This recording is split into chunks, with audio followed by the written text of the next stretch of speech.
2025အောက်တိုဘာလ23ရက်နေ့တရားဝင်မြောင်းမြမြို့နယ်ကအသက်56နှစ်ရှိနေပြီဖြစ်တဲ့ဘုန်းကြီးတစ်ပါးဟာဘုန်းကြီးကျောင်းတိုင်းမှာလာရောက်မိခိုနေထိုင်တဲ့ရှာတူးဘာလန်ကျောင်းသူ10နှစ်ကျော်ရွယ်ကလေးငယ်တစ်ယောက်ကိုအကြိမ်ကြိမ်အာဓမပြုကျင့်ခဲ့ပြီးကိုဝင်9လကျော်ရှိချိန်မှာအရက်လက်တီနဲ့အတင်းဖျက်ချခိုင်းခဲ့တာမို့ဖျက်ချချိန်အမှားယွင်းတစ်ခုဖြစ်ပွားခဲ့တာကြောင့်ပြင်းပြင်းထန်ထန်ဒဏ်ရာရခဲ့တဲ့အကြောင်းကလေးငယ်ဟာဆေးရုံတက်ကုသနေခဲ့ရကြောင်းဒေသခံတွေကပေးပို့တဲ့သတင်းတွေဆိုရှယ်မီဒီယာတွေမှာပြန့်နှံ့နေခဲ့ပါတယ်အဓမ္မပြုကျင့်သူဘုန်းတော်ကြီးဟာရဟန်းဘွဲ့အမည်ဥတ္တမလူအမည်ဦးအေးလွင်ဆိုတဲ့သူဖြစ်ပြီးအသက်56နှစ်ဝါတော်15ဝါရရှိထားပြီးသူဖြစ်ပါတယ်။အခင်းဖြစ်ပွားခဲ့ရာဝေဟိနတော်ရရာကျောင်းဟာမြောင်းမြမြို့ဖြာငုတ်တိုရွာစုကျေးရွာမှာရှိတာပါ။နင်နာသူကလေးမလေးအပါအဝင်အဖော်ဖြစ်သူဟာဝေဟိနတော်ရရာကျောင်းတိုင်မှာမိခိုနေကြတဲ့ရှာတူးတွေဖြစ်ပြီးပြိုပေါ်ဝင်စကလေးကလိမ်မှုပိုင်းဆိုင်ရာအကြိမ်ကြိမ်အမျက်ထုတ်စော်ကားလို့နေခဲ့တာအခုမှဖုံးဖိလို့မနိုင်တော့မှပေါ်လာတာမို့လို့လူတွေကတိကုံကြတာကလေးမိသားစုကနာဂစ်တန်အကြီးအကျယ်ခံခဲ့ရတဲ့ဒေသဘက်ကပါသူတို့မိသားစုကစင်းရဲလွန်းလို့တမီးလက်နဲ့သားကြီးကိုဖုံးကြီးစီမှာအထားခဲ့ရတာကလေးက9တန်းဆိုပေမဲ့ကျောင်းထားတာနောက်ကျခဲ့တာမို့14နှစ်ကျော်နေပြီလို့ဖုံးကြီးကျောင်းနဲ့ညီဆက်သူဒေသခံတွေကထုတ်ဖော်ပြောပြခဲ့ပါတယ်။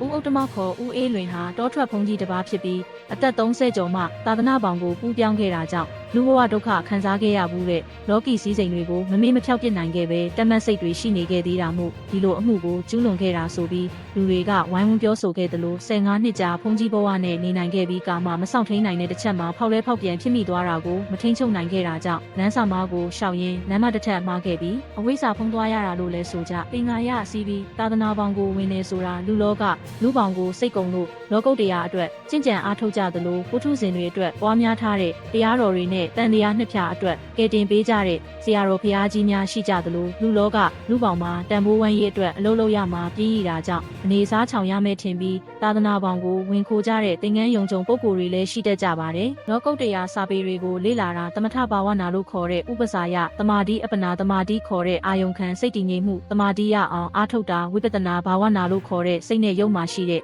နိစ္စဒုက္ခအနတ္တသဘောသုံးမျိုးကိုကိုတွေ့ဉာဏ်နဲ့အမှန်တိုင်းသိပြီးတော့မက်စိတ်ဖို့စိတ်နဲ့ကိလေသာတွေကိုအကျွမ်းမဲ့ပယ်တတ်ပြီးစိတ်နှလုံးဖြူစင်အောင်စေကြောပြီးစင်ရဲကင်းရနိဗ္ဗာန်ကိုမျက်မှောက်ပြုနိုင်အောင်အားထုတ်တာစင်ကြယ်တဲ့သီလအောင်အခြေခံပြီးကိုယ်စိတ်နှလုံးဖြူစင်အောင်လုပ်တာစတဲ့အခြေခံကျင့်သီလတွေကို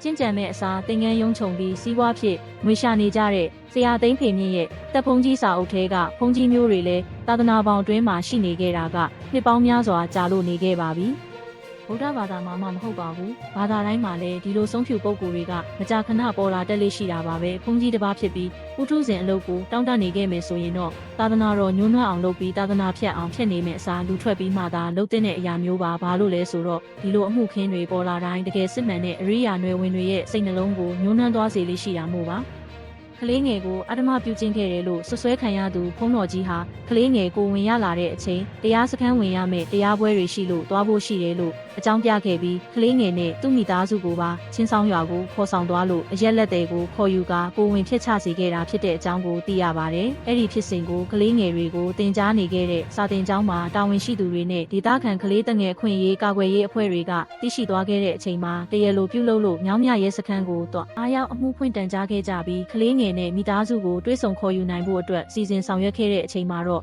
အဓမ္မပြုကျင့်တယ်လို့ဆွဆွဲခံရသူဘုန်းကြီးဟာမြင်းမြများနိုင်တော့တဲ့အခြေအနေကိုရောက်သွားခဲ့ပြီးဖြစ်တာကြောင့်ငါတော့ယူသွားတယ်မင်းတို့မတရားဆွဆွဲကြတာအရန်တွေးချင်နေကြတယ်ဟုတ်လားတွေးကြတပုတ်လှဲ့လွဲဆွဆွဲပြောထားတာကိုဖော်ထုတ်နိုင်ဖို့ဒီကလေးမမိသားစုကိုငါကိုယ်တိုင်လာပို့ပေးတာပဲလို့ပြောပြီးကလေးငယ်မိသားစုကိုရက်ရွာလူကြီးတွေစီပို့ဆောင်ပေးခဲ့ပါတယ်အဲ့ဒီလို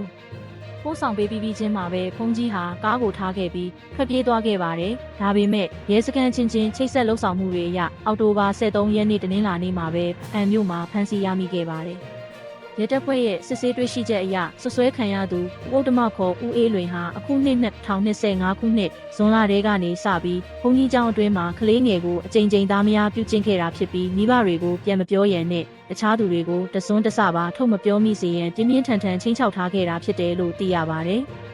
လက်ရှိအချိန်မှာတော့ဦးဒ္ဓမခေါ်ဦးအေးလွင်ဟာကလေးငယ်နဲ့မိသားစုကိုတရားစခန်းကျောင်းပြခေါ်သွားခဲ့ပြီးကလေးငယ်ရဲ့ကိုဝင်ကိုဖျက်ချခဲ့တာကြောင့်လက်ရှိမှာကလေးငယ်ဟာမြောင်းမြဆေးရုံမှာတက်ရောက်ဆေးကုသခံနေရတယ်လို့သိရပါတယ်။ဦးဒ္ဓမခေါ်ဦးအေးလွင်ကိုတော့မြောင်းမြမြို့ရဲစခန်းကပုံမှန်3ခုနဲ့အမှုဖွင့်အရေးယူထားတယ်လို့ဒေသခံတွေကပြောကြပါတယ်။ဆုံးထိကြည့်ပေးခဲ့တဲ့အတွက်ကျေးဇူးအများကြီးတင်ပါတယ်။နောက်ဗီဒီယိုတွေမှာပြန်ဆောင်ကြပါမယ်နော်။